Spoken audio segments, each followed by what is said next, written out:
Baghdad के 3 भाइयों का अनोखा किस्सा।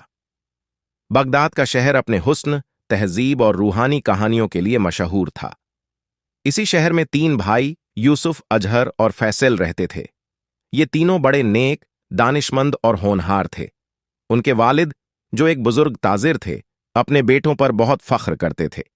लेकिन उनकी एक तमन्ना थी कि उनके तीनों बेटे मिलजुल कर कोई ऐसा काम करें जो न सिर्फ उनके घर बल्कि पूरे बगदाद का नाम रोशन करे। एक दिन वालिद ने तीनों बेटों को अपने पास बुलाया और कहा, मेरे प्यारे बेटों, अब मेरी उम्र हो चली है। मेरा दिल चाहता है कि तुम तीनों अपने रास्ते पर चलो, अपने हुनर का इम्तिहान लो और देखो कि अल्लाह तुम्हें किस तरह बरकतें बख्शता है। मैं चाहता हूं कि तुम सब अलग अलग सफर करो और 1 साल बाद बगदाद वापस लौटो। जो भी सबसे अनमोल चीज लेकर आएगा उसे मैं अपने कारोबार का वारिस बनाऊंगा। ये बात सुनकर तीनों भाइयों में जोश और उमंग भर गई। उन्हें इस बात का पूरा एहसास था कि ये सफर उनकी जिंदगी का सबसे बड़ा इम्तिहान होगा। तीनों ने अपने वालिद को सलाम किया और सफर पर निकल पड़े। सबसे बड़े भाई यूसुफ का दिल हमेशा से इल्म और हिकमत की तरफ झुका हुआ था। वो हिंदुस्तान के तरफ चला गया, जहां इल्म के बड़े बड़े मरकज और उल्लेमा रहते थे। हिंदुस्तान पहुंचकर यूसुफ ने कई आलिमों और हकीमों से मुलाकात की और उनके इल्म से फायदा उठाया। वहां उसने एक ऐसी अनमोल किताब हासिल की जो दुनिया के तमाम इश्कालात और परेशानियों का हल बताती थी। ये किताब एक मुअज्जा से कम नहीं थी, जिसमें पुरानी हिकमतों और दवाओं का इल्म भरा हुआ था। यूसुफ को यकीन था कि ये किताब बगदाद की सरजमी पर बहुत कीमती साबित होगी। मंझले भाई अजहर का दिल हमेशा से तिजारत में लगा हुआ था। वो मिस्र की तरफ रवाना हुआ, जहां का बाजार अपने मसालों, रेशमी कपड़ों और अनमोल जवाहरात के लिए मशहूर था। मिस्र पहुंचने पर अजहर ने एक दिन एक ताजिर से मुलाकात की, जिसने उसे एक अजीबोगरीब शीशा दिखाया।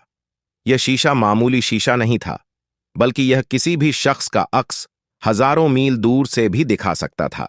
इस शीशे की कुव्वत का अंदाजा अजहर को उसी वक्त हो गया और उसने उसे खरीद लिया।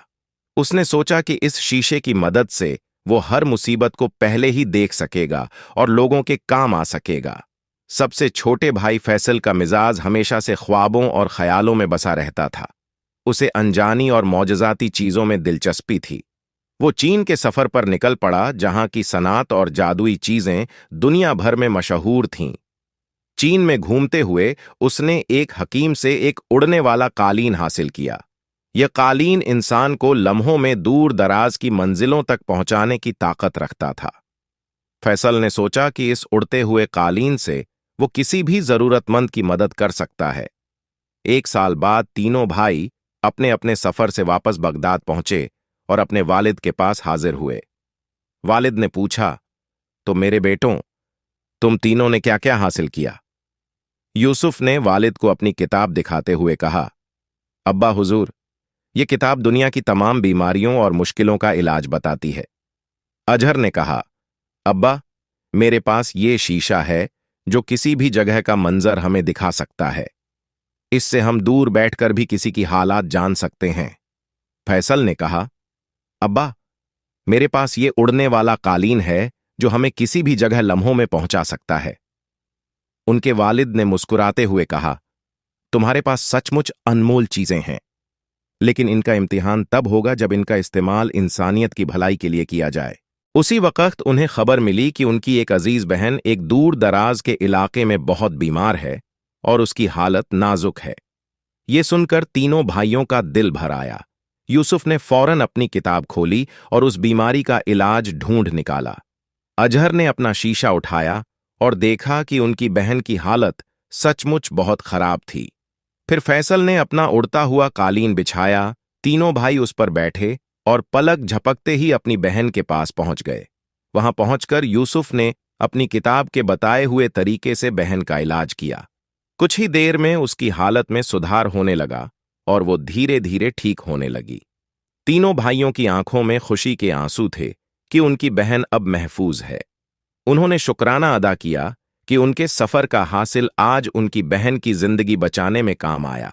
जब वो वापस बगदाद लौटे तो उनके वालिद ने कहा, मेरे प्यारे बेटों, तुम तीनों ने साबित कर दिया कि असली दौलत और अनमोल चीज वही है जो दूसरों की जरूरत के वक्त काम आए। तुम तीनों बराबर के हकदार हो, क्योंकि तुमने मिलकर एक अनमोल काम किया। वालिद ने अपने कारोबार को तीनों भाइयों में बराबर बांट दिया और ये वसीयत की कि वो हमेशा एक दूसरे के साथ मिलकर चलेंगे, जैसे आज इस मुश्किल घड़ी में चले। इस किस्से से हमें ये सीख मिलती है कि हकीकी दौलत वही होती है जो इंसानियत की भलाई के काम आए। बगदाद के इन तीन भाइयों की तरह अगर हर इंसान अपने इल्म और हुनर को दूसरों की मदद के लिए इस्तेमाल करे, तो दुनिया सचमुच एक बेहतर जगह बन सकती है। इस तरह बगदाद के तीनों भाइयों का अनोखा किस्सा उनके वालिद के एक छोटे से इम्तिहान से शुरू हुआ, लेकिन उनकी समझदारी, मेहनत और इखलास की वजह से उनका नाम हमेशा के लिए बगदाद की रूहानी कहानियों में दर्ज हो गया।